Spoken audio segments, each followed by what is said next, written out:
Hello everybody, how's everyone doing? Welcome back to the channel. I am recording this on a Tuesday morning because yesterday I was up till 4 a.m. watching the race, and then I had barely any time to sleep, and I woke up and I recorded a reel that went on Instagram, and then I went to office. During lunchtime I had some time and I edited, and then I posted the reel. Now I've had barely 2 hours of sleep, so when I got home in the evening, I just chilled. I replied to comments, I replied to a lot of DMs and all. I can guarantee my sleep schedule and my sleep cycle have been horribly messed up because of the race weekend, but was it worth it? The one race where I stretched myself turns out to be a banger, so I'm extremely happy. The entire race, I was on the edge of my seat. Canada has to be the best race of the season so far. So in this video, let's discuss about the important moments that happened through the race. We'll also discuss broadly the big themes and big decisions that were made by the FIA and by the drivers and by the teams in this video. I don't think we have enough time to speak about everything that happened in Canada in one single video. I might make 2 videos on this with 2 separate topics, but this is the Canadian GP race weekend review, and let's dive right in.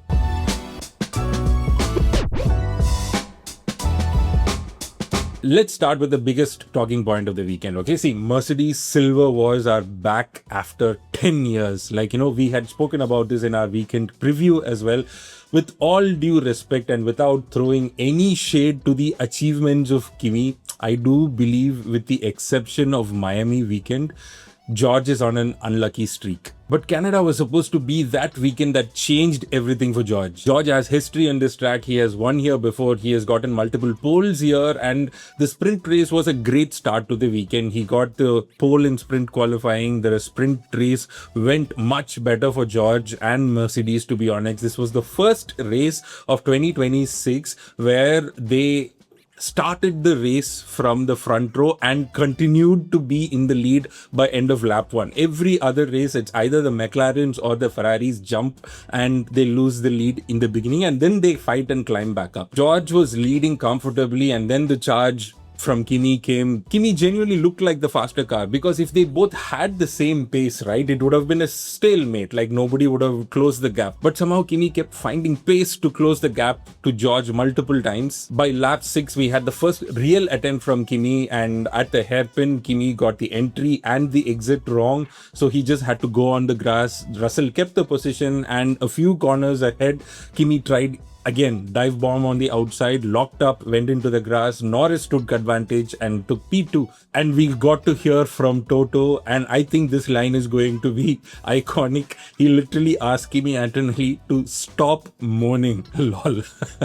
Again, towards the end, Antonelli did another dive bomb on Lando Norris to try and get P2 back, but it did not work. So George won, Lando P2 and Kimi P3. Now this set the mood for the main race. Okay, Kimi looked annoyed because he felt George pushed him off. In George's defense, he was defending, forgive the pun. Before even the main race qualifying or the main race started, we've started hearing chatter about whether the Silver Wars are back, and now that the race is over, we can confidently say yes, looks like the Silver Wars are back.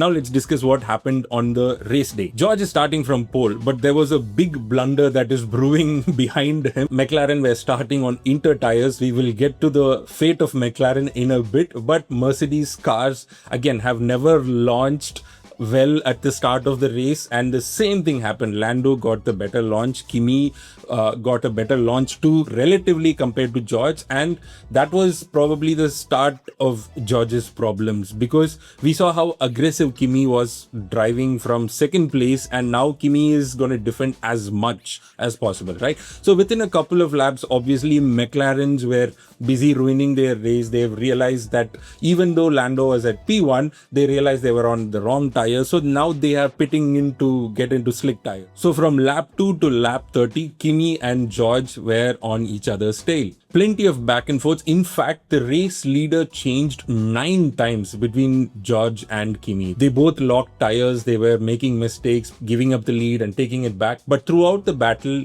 Kimi looked like he had the faster pace. So by lap 22, Kimi makes a move, overtakes George, but by lap 24, Kimi makes a mistake again at the hairpin and George takes advantage and overtakes again. And lap 24, I think, is where they came the closest. Kimi tries to overtake from the outside of the chicane, but George doesn't leave space. Kimi has to go into the grass again and he still overtakes George, but he had to give the position back. George is leading again, but lap 30 happens.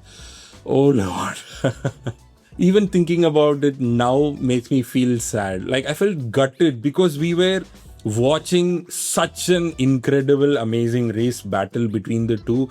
It was not a perfect battle whatsoever, right? Because it was not like a show of brilliant racing and brilliant defending. They both were making mistakes, and that's what made it exciting for us, right? It is imperfect racing, so we knew the only way this ends is whether Toto comes in and says, "Oi, stop racing," or they crash into each other, or something happens where one person extends the lead or something. Like, we knew that the only way this ends is bad. But what we did not expect is the unlucky kind of bad. It ended in the most anticlimactic way. Either way, we should have seen the battle go till the end, or at least till the first pit stop, right? But eventually I thought they were going to crash into each other. But one driver got extremely unlucky and the other driver got the polar opposite of luck. I mean, George threw the headrest of the car, which I believe is going to be like one of those iconic photos or screenshots, like, you know, that's going to last a while. But that moment showed so much of frustration. Again, George, for him, he is now missing out on a race win and points. Like, forget race win. Even if he finished on the podium, he would have still gotten points. Now that is a 25-point lead he's giving away to Kimi. Before discussing further, I do want to mention why and what happened to George, by the way. I made the reel on Instagram and I saw a lot of weird comments about, where he was pushing too hard, or Kimi Antonelli's engine is different from George's engine, all of that. I just want to clarify, like, what is factually correct, right? This is from Toto himself. There was a battery module failure. The ICE unit was fine, so George did not cook his engine by pushing too hard. The battery module stopped charging, and when it drained, it completely ran out of juice. So there was literal complete electrical failure in the car, especially in the PU. So that was unfortunate. The funny thing is, we thought Mercedes have the best engine while they have the fastest engine, but I do believe every engine manufacturer right now is dealing with reliability issues, and Mercedes is no different. So this was purely a reliability issue. Now that this incident has happened, the gap between Kimi and George is 43 points. Either the rest of the season has to be flawless from George, where he gets more wins than Kimi, or Kimi has to have a couple of mistakes and a disaster of a season. Then yeah, George has potentially a chance to win the championship. But on the bright side, if the past was any indication, last year Kimi Antonelli's races in Europe was horrible. The memes will say the titanium dioxide route. They will point at titanium dioxide being banned in these countries, and because of that, Kimi will fail. But like, you know, in all seriousness, European tracks were not Kimi Antonelli's best as per last year's data. But as per last year's data, Kimi Antonelli in general was pretty mediocre throughout. He was behind George throughout the season, but look at the difference that Kimi has brought in this year, right? He was almost always close to George, even in qualifying laps and positions. Forget luck, 3 pole positions is definitely a big deal, right? So he has massively stepped out, or these regulations and the new cars seem to work better for Kimi Antonelli than for George. George needs to adapt a bit more, I guess, but again, George is not too far off. Come on. So the next few races are definitely going to be huge championship deciders. We cannot write off the season. George has the better experience of the two. He has been under pressure before. I think Kimi Antonelli is yet to make a lot of these mistakes, and he is yet to learn a lot of these new things. So yeah, the championship is definitely on. Unlike what George believes, George thinks that it is Kimi's championship to lose, but I don't think so. I do believe if the bad luck run that George is having, if that stops, it's an easy championship for George. I don't think it is that easy for Kimi to now sit 43 points ahead and say, I'm going to have a smooth ride to win the championship.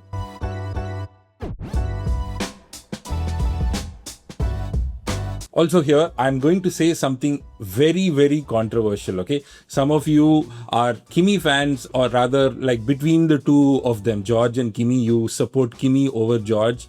I'm a Max fan, so I don't like a lot of things about George, but this is a controversial take and I will stand by it.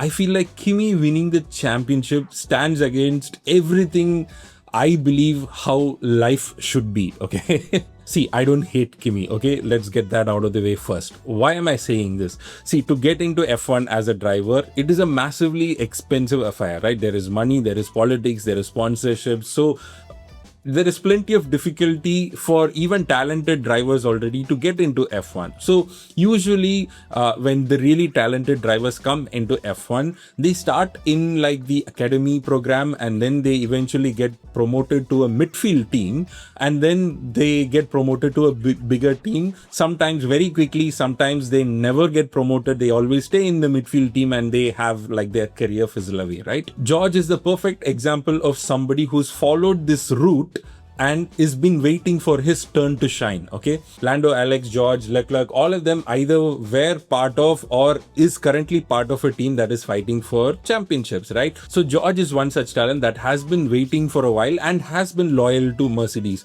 Maybe not out of the kindness of his heart or fondness of Mercedes. See, Mercedes is a monster of a team. They definitely have championship winning potential. So he has no reason to move anywhere, but that's besides the point, right?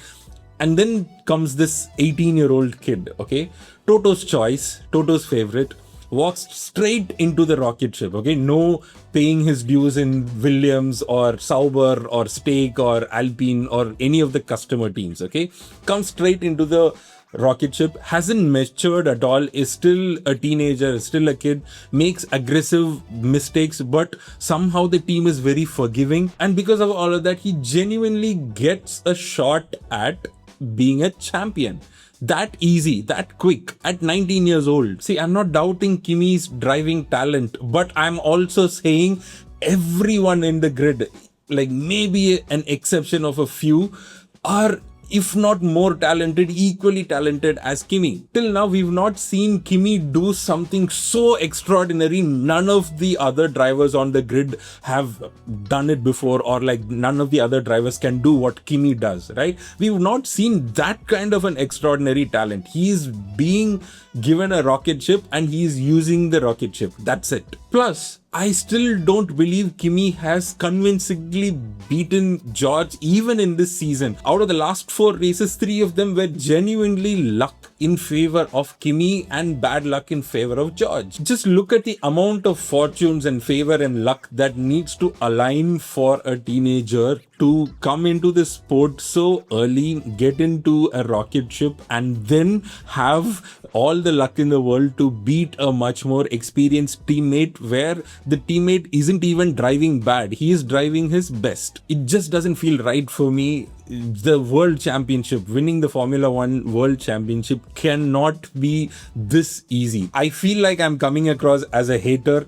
Probably I am. I'm just hating on it and I'm salty. I'm turning 35 this year. So definitely maybe it's the middle age speaking. I guess I'm just jealous of a teenager. But somehow everything that I believe about how you work hard and then you achieve your goals, kind of falls flat if a teenager with a bit of luck can come in and then sweep all the glory. Again, I do want to mention this. I am not against Kimi as a driver. I'm not even countering the fact that he can drive or he has talent. It is just that there are so many drivers waiting for a shot at the championship, and having put in the hard work, like dragging midfield teams, like look at George, he dragged the Williams for like how many years into Q3 and Q2, and even though that team was imploding, he did his dues over there. And this kid just walks in with no pressure, with a father figure running the business, and is like comfortably leading the championship now. As many of you know, I'm a Christian, and in Christian circles we have a perfect term to describe exactly what this situation is, right? It is called grace, right? Grace by definition means unmerited favor or unearned favor. It is when you are given a gift or when you are given something even though you have not worked hard for it or earned for it. So maybe as a Christian, I kinda agree what George is going through and what Kimi is going through. But oh god, I don't know if you guys agree with me. I don't know if this is a hot take or a controversial take, or if you think I'm a hater.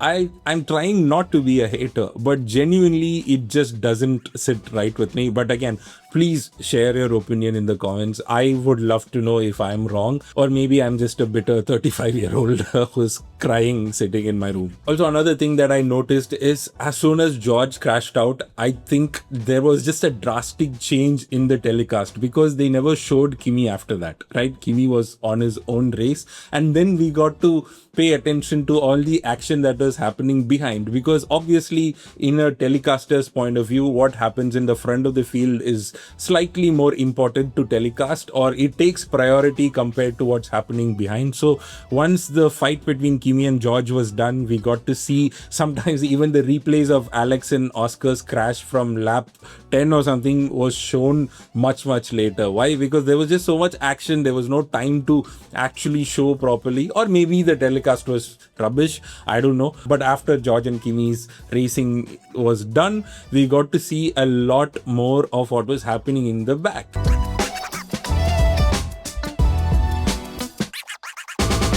Now let's take a look at another exciting thing that happened after George crashed out, which was Lewis versus Max. It felt like 2021 all over again, right? So Lewis on occasion was complaining that he needs more power from the engine. I'm guessing it was related to battery deployment, because by lap 9, I think Max had already overtaken Lewis, and the minute that overtake came up, Lewis mentioned that he has been losing power, or he needs more power. Exactly, that's what he said, I think. So after both these drivers did their pit stops, I think the gap was around 6 to 7 seconds, and Lewis slowly started closing the gap. By lap 62, Lewis was on like right at the tail of Max, and he made the move exactly at the same corner, I think turn 1, where Max overtook him earlier, right? So very nice to see these two drivers battle it out. There was plenty of chatter about how cool the podium was, right? Max got the first podium of the season. Lewis was doing much better than Charles, and there were two observations that I wanted to share and conclude this, okay? First thing, Lewis isn't washed, okay?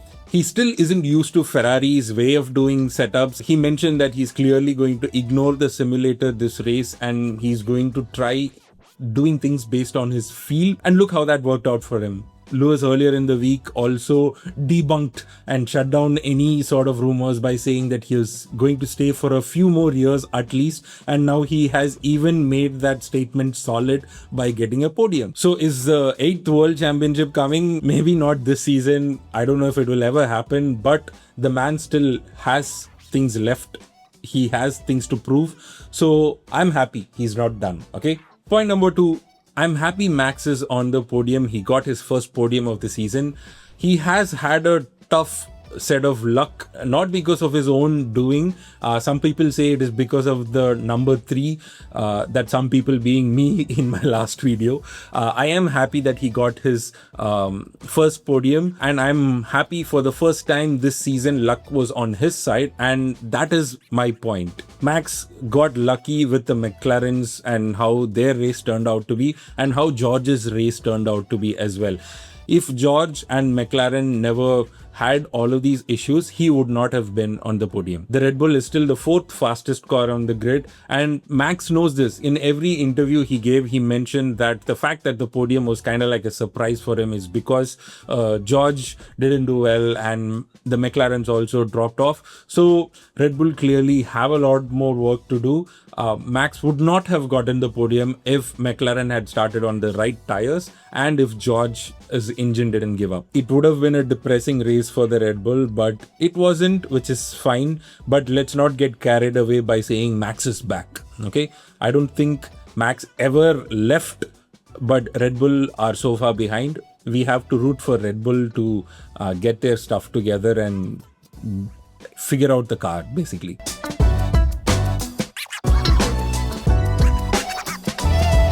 Okay, now let's talk about the McLarens. Okay, both Lando and Oscar started on Inter tires because by nature you don't know what's going to happen, and the drivers are all getting to see what their opponents are doing and what tires their opponents are starting only like 10 minutes ish before the start of the race. They had to have made some educated guesses, right?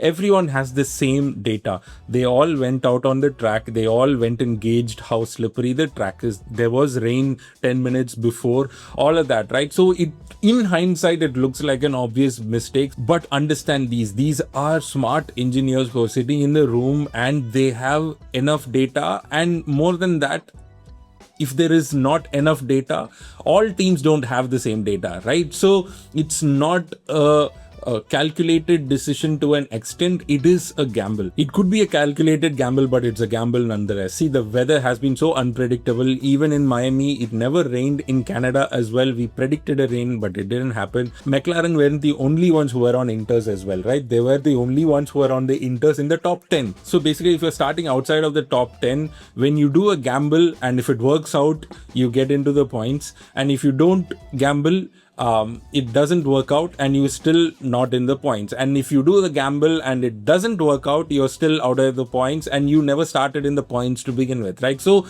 for people below top 10, it makes so much sense to take bold choices in the tires, but not in the top 4. McLaren's decision to go with Inters proved very costly. It cost them a handful of points for not just the drivers, but for the constructors mainly. It was a bad weekend, but the bad weekend didn't stop there. Early in the race, Oscar it hit Alex. There was a dive bomb. Alex retired and Oscar had to do yet another pit stop. Firstly, he had to change into slick tires. Then he had to change into the other tires and put on a fresh set of nose as well because he had damage in the wing. So that was it. Oscar's race was effectively ruined, but here's the thing, weirdly, he finished in P11, almost close to the point. So even after serving the penalty of 10 seconds, he was somehow so close to getting points. That just shows the pace of McLaren. Lando had an amazing start. He took the lead, though I'd say that it was more Mercedes bottling the lead than Lando jumping and getting... I mean, it could be a mix of both again, but yes, definitely Lando got the better start, but obviously he was on the wrong tires, so he was going to get overtaken by Kimi in lap 2 itself. Norris was in P8, by the way, when his gearbox gave up, so yeah, a race to forget for the McLarens. Also, the aborted starts did no favor for the McLaren, so let's talk about the aborted starts as well.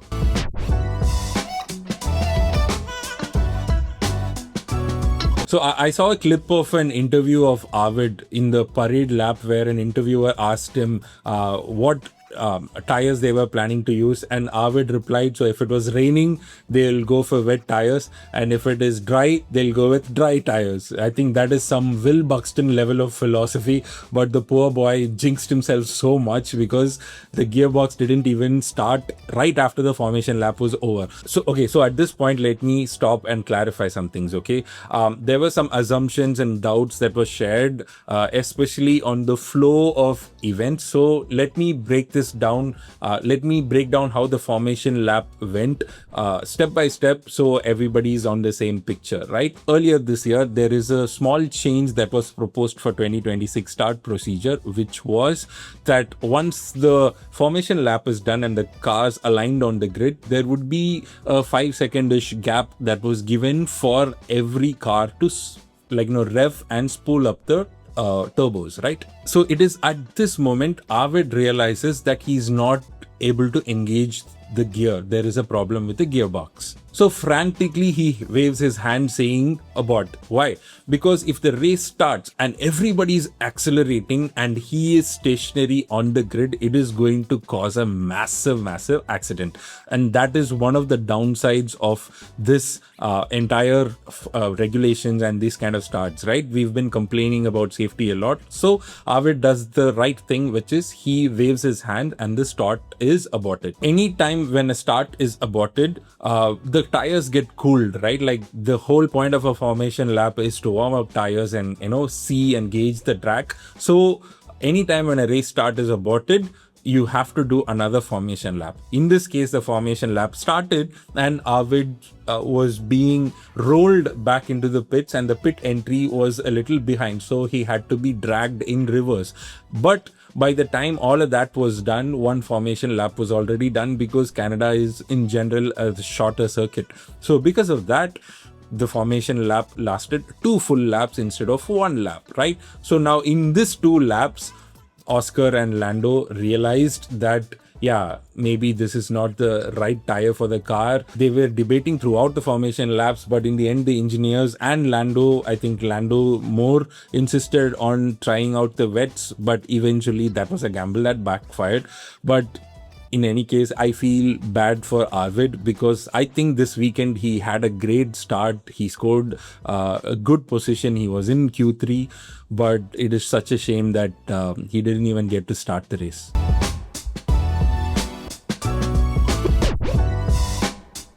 Okay, last thing, speaking of DNFs and crashes and penalties, there was just so much of drama that was happening on the track. So I also want to take this segment to summarize all of the crashes, DNFs and the penalties that happened, okay? Firstly, George got a €5,000 fine, suspended for 12 months. A lot of confusion again around the wording of this. So let me clarify this, okay? In India, the way we phrase things, especially when it comes to suspension, specifically means that you are expelled from your school or college or from work, right? But here the word suspended or suspension means a different thing. It means prohibited, right? What does the fine mean, right? He was given a fine of €5,000, suspended over 12 months, which means he doesn't have to pay the fine €5,000 immediately, right? FIA is going to monitor George for the next 12 months, and if he behaves well and if he holds back and if he doesn't show any unnecessary anger and borderline violence, he doesn't have to pay the fine if he does it for the next 12 months, right? But if there is any other instance, again, within the next 12 months where George does something weird, then the FIA will pull in the suspension and he has to pay the fine. So that is what this wording means, okay? George is not suspended from racing. That's not the penalty. It's just that he will have to pay the fine if he misbehaves again in the next 12 months. Okay, hope that is clarified. Next, Nico Hülkenberg was given a 5-second penalty for speeding in the pit lane. Get this, the pit lane speed limit is 80 kilometers an hour. And you know what speed Nico Hülkenberg was caught driving? 80.3 kilometers per hour. So that is a 0.3 kilometers an hour violation. See, how does it happen? Let me explain this very clearly, okay? While the rule might sound stupid, I'll tell you exactly how it happens. Every car and driver has a button on the steering wheel called pit. The minute you hit that button, the car drives at 80 kilometers an hour. That is it. The car will not go faster than that. Then how did he get caught speeding. So when you enter into the pit lane, you do it as fast as possible, and you want to hit that pit limiter button as late as possible, right? Why? Because you want to come in as fast as possible, because if you slow down much early, right, you're losing time. So you want to make sure you lose as little as time as possible. So it is still a manual control, right? If you hit a millisecond late also, you will end up entering the pit lane with a slightly higher speed. In this case, it was 0.3 kilometers an hour, right? Rules are rules. It happens to so many people. It is not a new penalty, but a lot of people found it very funny. That was, oh, pit lane speed limit is there for avoiding danger or driving into others. See, rules are rules, and it is what it is. Let's talk about the other Red Bull driver, Isaac Hadjar. Okay, he finished P5. He served 2 10-second stop and go penalties, and he still finished P5. That is how much the gap was between him and P6. So the first 10-second penalty was very obvious. He was driving erratically. He changed directions multiple times while defending. That is the exact reason why he was given a 10-second penalty. Charles Leclerc almost crashed into the back of him. So that was a slam dunk 10-second penalty. The second penalty, what we couldn't see on the track was there was a double yellow flag which was waved, and as per the FIA and the stewards, he made no attempt to stop, which means his legs were on the accelerator. He did not hit the brakes. He did not show any signs of slowing down when double yellow flags are waved. And again, that is fairly a rule book, textbook penalty. So yes, the 10-second penalty was added. It was a stop and go penalty. Again, it had to be served in the race itself. So that was the 2 penalties Isaac got. We also spoke about Oscar's crash with Alex. So Oscar also had a 10-second penalty which he served during his pit stop. Gabby Bortoleto had a 5-second penalty that was added to him later for driving unnecessarily slow under VSC, which is the opposite of what Isaac did. He did not slow. He slowed down a little too much and drove unnecessarily slowly, apparently. Perez also retired, but that was purely a mechanical failure. His front right tire and suspension just snapped while him entering into the pit lane. So that's another DNF. But the most unique DNF that I've heard was Alonso.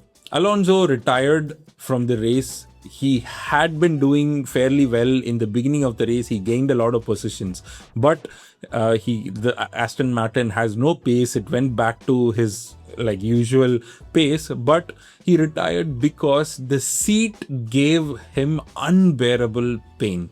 Apparently the driving position was changed a bit and the position did not suit him, and the vibrations and everything made it incredibly difficult for him to race. So yeah, he had to retire because the car is basically undrivable, which is very bizarre. I don't know what's gonna happen with Aston. I thought this week they will announce Jonathan Wheatley being part of Aston, but that did not happen. So as of now, I feel like I have covered 30% of the race. We've not spoken about Williams, we've not spoken about Alpines, we've not spoken about Haas.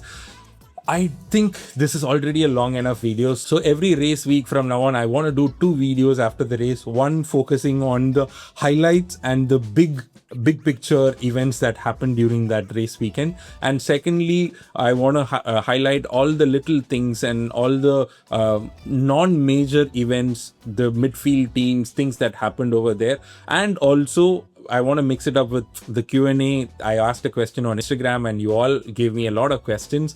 Plus, I also want to share some light on the memes and the out of race events and buzz that is happening, all the action that is happening in the paddock, and I want to talk about that as well in specific. So all of these cannot be fit into one video. I also want to make these videos as crisp as possible and as entertaining as possible. So do subscribe. I will hit back with you with the next video where I will be answering all your questions that you gave on Instagram. If you're not following me on Instagram, go follow right away. If you're not subscribed here, please subscribe, hit the bell icon so that you will get all the updates as a notification. Okay, thank you so much guys for watching. The next video is coming out very soon, so stay tuned.